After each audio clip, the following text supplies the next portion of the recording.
প্রিয় শিক্ষার্থী, তোমরা কেমন আছো? নিশ্চয় তোমরা ভালো আছো, আমিও ভালো আছি।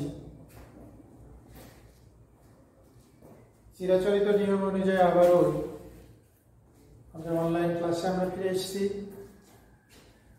নবম ও দশম শ্রেণীর বাংলা দ্বিতীয় পত্র অধ্যায় তৃতীয় সপ্তম পরিচ্ছেদ উপসর্গ। প্রিয় শিক্ষার্থী, তোমাদের কাছে নিশ্চয় বই আছে, বইয়ে পৃষ্ঠা নম্বর জেনে নাও। 72 পৃষ্ঠায় বের করো উপসর্গ। প্রথমে আমরা জানবো যে উপসর্গ কি বা সংজ্ঞা বা বলিতে কি বুঝি, এইটা জানা নিশ্চয়ই আমাদের জরুরি। তা আমরা প্রথমে জানবো উপসর্গ, যে বাংলা ভাষায় এমন কতগুলো অব্যয়সূচক শব্দ রয়েছে যা বাক্যের মধ্যে স্বাধীনভাবে বসতে পারে না। আবারও, বাংলা ভাষায় এমন কতগুলো অব্যয়সূচক শব্দাংশ রয়েছে যা বাক্যের মধ্যে এরা স্বাধীনভাবে বসতে পারে না, বা বাক্যের মধ্যে স্বাধীনভাবে এগুলো ব্যবহৃত হতে পারে না। এইগুলো শব্দকেই বলা হচ্ছে উপসর্গ, শব্দাংশকে বলা হচ্ছে, এই শব্দাংশগুলোকে বলা হচ্ছে উপসর্গ। আর এগুলো অন্য শব্দের আগে, এই শব্দাংশগুলো তাহলে কি এরা স্বাধীনভাবে বাক্যের মধ্যে বসতে পারে না, তাহলে কোথায় বসে? এরাও বসে কোথায়? সব বাক্যের মধ্যে যে শব্দগুলো রয়েছে শব্দগুলো সামনে বসে বা শুরুতে বসে।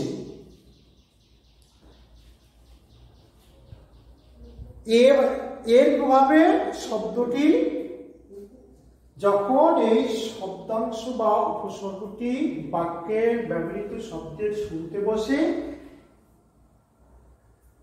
তখন এরা কয়েক ধরনের আকার আকৃতি পরিবর্তন ঘটাতে পারে।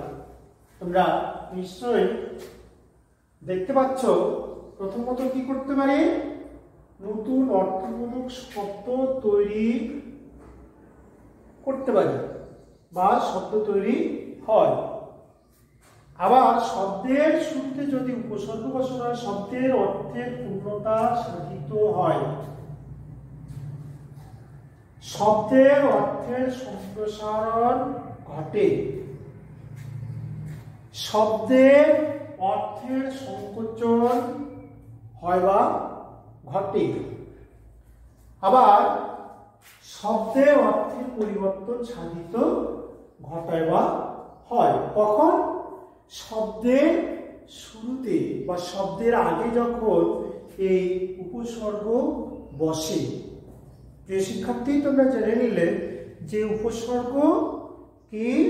উপসর্গ হলো বাংলা ভাষায় এমন কতগুলো অব্যয়সূচক শব্দাংশ রয়েছে যা এরা বাক্যের মধ্যে স্বাধীনভাবে ব্যবহৃত হতে পারে না, কিন্তু শব্দের শুরুতে বসে এই কয়টা ধাপ এরা পরিবর্তন করতে পারে।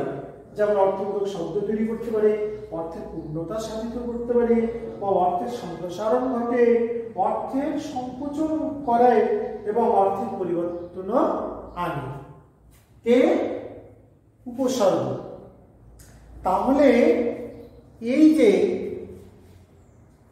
এমনি ভাবে উপসর্গগুলো বাংলা ভাষার মধ্যে ব্যবহৃত হয়। প্রিয় শিক্ষার্থী, আমরা তাহলে একটা উদাহরণ দেখতে পারি।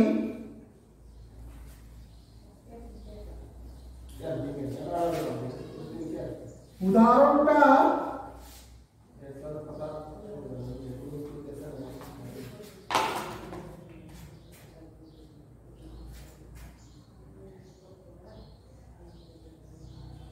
কাজ। কাজ একটা শব্দ, এই কাজটা একটা শব্দাংশ বা উপসর্গ যদি এর শুরুতে আমরা ব্যবহার করি তাহলে কি হবে? ধরো উপসর্গ একটা কি অ, এই অটা যদি আমি এর সামনে ব্যবহার করি তাহলে কি হলো? আগে ছিল কাজ, যখন অকাজ হইল তখন একটা কি ভালো কাজ না, নিন্দনীয় কাজ। তাহলে তোমরা বুঝতে পারতেছো যে ভাষায় ব্যবহৃত এমন সব অব্যয়সূচক শব্দাংশের নামে, ভাষায় ব্যবহৃত এমন সব অব্যয়সূচক শব্দাংশকেই বলা হচ্ছে কি? উপসর্গ। আবারও যদি দেখি তাপ, তোমরা জানো সূর্যের আলোতে আমরা দাঁড়ালে আমাদের তাপ লাগে, আগুনের কাছে হাত রাখলে বা কাছে গেলে আমাদের তাপ লাগে। কিন্তু এখানেও একটা যদি উপসর্গ আমরা এই শুরুতে ব্যবহার করি, যেমন প্রো, এটা একটা উপসর্গ। এই প্রোটা যদি আমরা এখানে ব্যবহার করি তাহলে কি হবে? প্রতাপ। এখন যদি আমরা কাছে যাই বা হাত দিয়ে ছুঁই, স্পর্শ করি, তাহলে কি আমাকে তাপ লাগবে? আর লাগবে না। কি হয়ে গেল? এইটা প্রতাপ, একটা নাম, কোনো মানুষের নাম বা কোনো ছেলের নাম।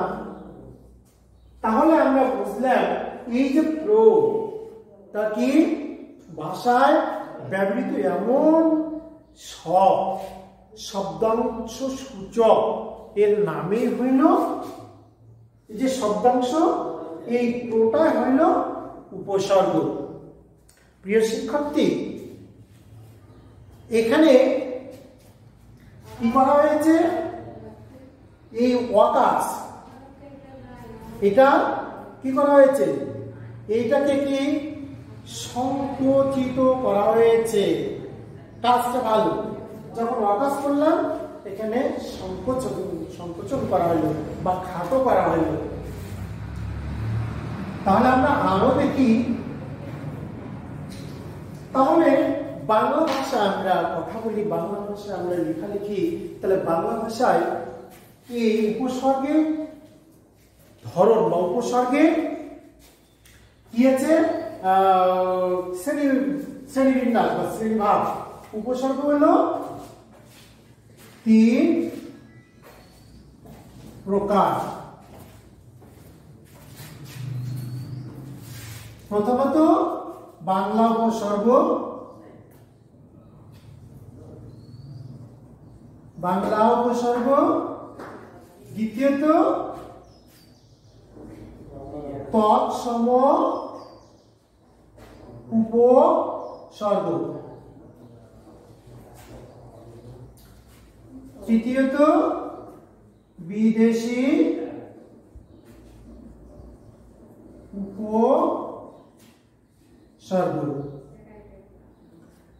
তাহলে উপসর্গের প্রকারভেদ আমি জানছি যে বাংলা উপসর্গ, তৎসম উপসর্গ, বিদেশি উপসর্গ। এগুলো আমরা পরবর্তী ক্লাসে সংজ্ঞা জানবো, সে সাথে উদাহরণ একটু তারপরে জেনে নিই। বাংলা উপসর্গের সংখ্যা আছে, বাংলা উপসর্গ হইল 21টি, আর তৎসম উপসর্গের সংখ্যা হইল 20টি। বিদেশি উপসর্গ আমরা এর কোনো সীমা সংখ্যা বলতে পারি না, যেহেতু বিভিন্ন ভাষা বিদেশির মধ্যে রয়েছে, আমরা এটা অগণিত বলতে পারি বা এটা গোনা যায় না। প্রিয় শিক্ষার্থী, আরো কিছু আছে যে উপসর্গ আছে। উপসর্গের নিজস্ব কোনো অর্থ নেই, কিন্তু অন্য শব্দের আগে যখন বসে বা যুক্ত হয় এদের অর্থ দক্ষতা বা নতুন শব্দ সৃজনের ক্ষমতা থাকে। তাহলে প্রথমে এর কোনো, যেমন লিখছিলাম স্বর অ বা প্র, স্বর অ বা প্র, এগুলা লিখলাম, এদের নিজস্ব কোনো অর্থ নেই, কিন্তু শব্দের শুরুতে যখন এগুলো বসে তখন নতুন শব্দ সৃজন বা সৃষ্টি করার পরে যে পাঁচটা আমরা যে দেখলাম কি সংকোচন করে, তারপরে অর্থের পরিবর্তন আনে, তারপরে কি সম্প্রসারণ করে, নতুন শব্দ তৈরি করে, সেক্ষেত্রে যখন এরকম থাকে তখন আমরা বলি নিজস্ব কোনো অর্থ নেই। অর্থদর্থকতা না থাকলে কিন্তু অর্থবাচকতা না থাকলেও অর্থদর্থকতা আছে, তার মানে হলো নিজস্ব কোনো অর্থ নেই, কিন্তু যখন কোনো শব্দের শুরুতে বসে তখন কিন্তু এর নতুন শব্দ সৃষ্টির একটা ক্ষমতা থাকে। এই শিক্ষার্থী, আমরা পরবর্তী ক্লাসে এই যে বাংলা উপসর্গ, তৎসম উপসর্গ, বিদেশি উপসর্গ রয়েছে, এগুলো সংজ্ঞা সহ উদাহরণ সহ আমরা পরবর্তী ক্লাসে আমরা জানবো।